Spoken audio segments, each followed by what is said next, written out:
আজ রবিবার 26শে মে। আজকে সেই দিন যেদিন রেমাল আসার কথা। রেমাল মানে ওই ঝড়টা, যে ঝড়টা ভয়ঙ্করভাবে আছড়ে পড়ার কথা। তো সেই ঝড়টা আসার দিন আমি সকালবেলায় উঠে ঘুম থেকে উঠে হাঁটতে বেরিয়ে পড়লাম। আর দেখো, আমি আর আমার ননদ হাঁটতে গিয়েছিলাম। আর এই দেখো, এখানে একটা পদ্ম গাছ লাগানো আছে, মানে এই পুকুরটা ভর্তি পদ্ম গাছ। গাছগুলো গরমে কেমন শুকিয়ে এসছে, কদিন আগেও কেমন তরতাজা ছিল, আর অনেক ফুল ছিল। এখন একদম ফুল কমে গেছে, 2-4টে ফুল আছে। তো আমরা হাঁটতে হাঁটতে চলে গেলাম গঙ্গার পাড়ে। আমি আর লক্ষ্য দুজনে মিলে একদম গঙ্গার কাছেই দেখো চলে এসেছি। এইখানে এই ঘাটটার নাম তুলাপট্টির ঘাট। আমাদের বাড়ির খুব কাছেই, হেঁটে যাওয়া যায়। তো ওখানে পৌঁছে গেলাম। পৌঁছে গিয়ে আমি আর লক্ষ্য একদম গঙ্গার পাড়ে চলে গেলাম। তার আগেই দেখো, এখানে কয়েকটা কুকুর বাচ্চা ছিল। কুকুর বাচ্চাগুলো ছোটোবেলায় কি সুন্দর দেখতে হয় না, এই বাচ্চাগুলোকেও খুব সুন্দর দেখতে। তো আমি একটু ওদের ছবি তুলতে গেলাম। তারা একজন ঘুমিয়ে আছে, একজন মায়ের কাছে বসে আছে, আর একজন আবার আমাকে দেখে পালিয়ে যাচ্ছে, ছবি তুলবে না সে। আমি জোর করে পেছন পেছন গিয়ে তার ছবিও তুলে নিলাম। তারপরে চলে এলাম একদম গঙ্গার ধারে। এই দেখো, গঙ্গার ধারটা আজকে এত সুন্দর মনোরম হয়েছিল না, একদম ভীষণভাবে হাওয়া বইছিল, চারদিকটা একদম স্নিগ্ধ সকাল যাকে বলে। তো সেখানে একটুখানি ঘুরে বেড়ালাম। আর গঙ্গার পাড়টা দেখো, এই পাড়টা, এই যে জায়গাটা পুরোটাই কিন্তু ছিল আগে নদী, মানে জল ছিল। আগে আমরা এখানে এসে স্নান করেছি, কিন্তু এখন তো চড়া পড়ে গেছে, এটাই পার হয়ে গেছে। আবার সেই পাড়টাই দেখো ভেঙে যাচ্ছে, কেমন ভেঙে ভেঙে পড়ছে না। আর জলটা আজকে খুব স্রোত ছিল, গঙ্গার জলে খুব স্রোত ছিল। গঙ্গার জলটা এসে ছলাৎ ছলাৎ করে পাড়ে ধাক্কা মারছিল, সেই আওয়াজটা শুনতে খুব ভালো লাগছিলো। দাঁড়াও, তোমাদেরকে আওয়াজটাও শোনাই। আর তারপরে আমরা এখানে কিছুক্ষণ ঘুরে বেড়ালাম। আর ওই যে তাপুদা চলে এলো। তারপরে তাপুদা মানে আমার হাজব্যান্ডের বন্ধু, ওরাও হাঁটতে বেরিয়েছিল। তাপুদা আর ওর মিসেস সোনা, ওরা দুজনেই হাঁটতে বেরিয়েছিল। সোনাও একটু পরে চলে এলো।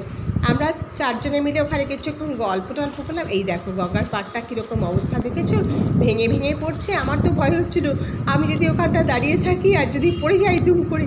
আমি তো সাঁতারও জানি না, সাঁতার শিখিনি কখনো, তো খুব ভয় হচ্ছিলো। যাই হোক, গঙ্গার পাড় দিয়ে অনেকক্ষণ তাও হাঁটলাম। এখানটা এলেই মনটা ভালো হয়ে যায়। চারদিকটা এত হাওয়া, এত খোলামেলা, এত সুন্দর। নদীর পাড়ে মানে প্রকৃতি মানুষের মনটাকে বড় করে দেয়। প্রকৃতির যে মহত্ব, তার কাছে এসে নিজের মনটাও কেমন উদার হয়ে যায়, উদাস হয়ে যায়, তাই না? তো যাই হোক, তারপরে ওখানে আমি অনেকক্ষণ গল্প করে তারপরে আমরা ফিরে এলাম, আমি আর লক্ষ্য। আর তাপুদা আর ওর মিসেসকে বললাম, আপনারা একটু বসুন, এখানে একটু গল্প টল্প করুন, ওরা তো আমাদের পরে এসছে। তো যাই হোক, তারপরে হেঁটে হেঁটে ফিরছি। আমাদের সামনে সামনে একটা বাবার ছেলে সম্ভবত, ওরাও আসছিলেন। আর এই দেখো, এখানে একটা গন্ধরাজ লেবুর গাছকে ঢেকে দিয়েছে চুরি যাবার ভয়ে, যাতে গন্ধরাজ লেবু চুরি না হয়ে যায়। তারপরে এই মন্দিরটা অবশ্যই একটুখানি ছবি তুললাম। তারপরে বাড়ি ফিরে এলাম। আর বাড়ি ফিরে এসে আজকে মনটা খারাপ হয়ে গেল। দেখো, আমাদের একটি মাত্র নারকেল গাছ ছিল, সেই গাছটাও আজকে কেটে দেওয়া হচ্ছে। আসলে গাছটা একটু শুকিয়ে এসছে, তো কেটে দেওয়া হচ্ছে। আর এখানে ওই গাছের ভেতর থেকে একটা কীরকম শ্বাস বেরোয়, সেইটা খেতে দিল। কি সুন্দর খেতে, জানো, আগেও ছোটোবেলায় খেয়েছি, ভুলে গেছিলাম, স্বাদটা খুব ভালো। কিন্তু আজকে মনটা সারাদিন খারাপ রইল যে একটি মাত্র নারকেল গাছ ছিল বাড়িতে। আমি যবে থেকে এই বাড়িতে এসেছি তখন থেকে এই গাছটাকে দেখে আসছি। আজকে সেই গাছটাকে যখন কেটে নিয়ে গেল না, মনটা ভীষণ বিষণ্ণ হয়ে গেল সারাদিন। আর এই দেখো, আমাদের পাশের বাড়ির গাছ থেকে আম পড়েছে। ওদের গাছেও অনেক আম হয়েছে, আমাদের বাড়িতে পড়ে, আবার রাস্তাতেও পড়ে। তো আমার ছেলে যখন ছোটো ছিল, ওই আমগুলো কুড়োতে ঝড়ের মধ্যে বেরিয়ে যেত বাইরে। আমি ওকে খুব বারণ করতাম মাথায় ডালপালা পড়বে বলে। ও কী করতো, মাথায় হেলমেট পরে আর হাতে ব্যাগ নিয়ে নেমে যেত আম কুড়োতে। এখন তো বড় হয়ে গেছে, এখন আর অত কুড়োয় না।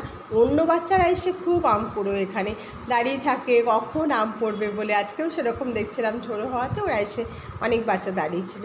আর এই দেখো, নারকেল গাছটা যখন পুরো কাটা হয়ে গেল না, তখন মনটা খুব খারাপ হয়ে গেল।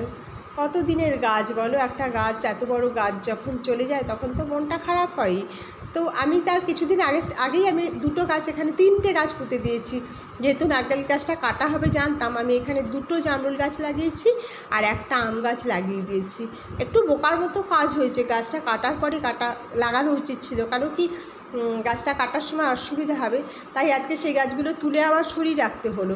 পরে গাছটা কেটে নিয়ে চলে যাওয়ার পরে আমি আবার জামরুল গাছ, আম গাছগুলো বসিয়ে দিলাম এখানে। আর এখানে আমি কি করি, রোজ সবজির খোসাগুলো পুঁতে দিই মাটিতে, কেন কি তাহলে মাটিটা ভালো হবে। আজকেও জামরুল গাছ আর আম গাছের গোড়ায় পুঁতে দিয়েছিলাম। এই দেখো, পাশের বাড়ির একটা পুচকু বাচ্চু এসছে, আর এসে আমাকে বাঘ দিয়ে ভয় দেখাচ্ছে। আমাদের বাড়িতে এই বাঘটা ছিল, নিয়ে খেলছিল, আর আমাকে বাঘ দিয়ে ভয় দেখাচ্ছিল। তো যাই হোক, ওর সঙ্গে কিছুক্ষণ খেলাধুলা হলো, তারপরে আমি এই সবজির খোসাগুলো পুঁততে চলে গেলাম মাটিতে। 2-1 দিন বাদে বাদেই সবজির খোসা যা জমে আমি মাটিতে পুঁতে দিই। এই যে জামরুল গাছটা কদিন আগে, 2টো জামরুল গাছ আছে এখানে, কয়েকদিন আগেই লাগিয়েছি, যেহেতু নারকেল গাছটা কাটা হয়ে যাবে। আর এখানে কত ইট পাটকেল, মাটি খুঁড়লেই এত ইট পাটকেল বেরোয় না, খুব অসুবিধা হয় মাটি খুঁড়তে। তাও দেখো আমি সবজির খোসাগুলো পুঁতে দিই, যাতে মাটিটা একটু ভালো হয়ে যায়, মাটি একটু উর্বর হবে, তাহলে গাছপালা লাগালেও খুব ভালো হবে। আমাদের বাড়িতে যদিও এখন বেশি মাটি নেই, সব জায়গাটাই সিমেন্ট করে দিয়েছে, বাঁধিয়ে দিয়েছে, একটু মাটি থাকলে কত ভালো লাগে না। আর এখানে আমি দুপুরের খাবার খেতে বসেছি। আজকে তো ছিল কি ঝিঙে পোস্ত, আর ছিল মাছ আর ডাল, আর একটা কী যেন ছিল, সেটা আমি খাইনি, ভুলেও গেছি। যাই হোক, তারপরে দেখো আজকে ঝড়ের ছবি একটু তুললাম। দুপুরবেলায় বেশ ঝড়ের তাণ্ডব, মানে খুব আমাদের যে ঝড় হয়েছে তা না, কিন্তু গাছের মাথাগুলো খুব দুলছিল। আর আমাদের একটা সুপুরি গাছও ভেঙে পড়ে গেল আজকে। আর এখানে আমার ছেলে গিয়েছিল যে একটা পাখির বাসা যদি উড়ে চলে যায়, আমাদের কাঁঠাল গাছে আছে, সেই পাখির বাসাটাকে ও তুলতে চলে গেল, যদি পাখিগুলো মানে ওদের ক্ষতি যাতে না হয় তার জন্য। আমি বললাম থাক, এখন তো খুব হাওয়া দিচ্ছে না, থাক, ওরা গাছেই থাকুক, যদি খুব বেশি হাওয়া দেয় তখন তুলে আনলে হবে।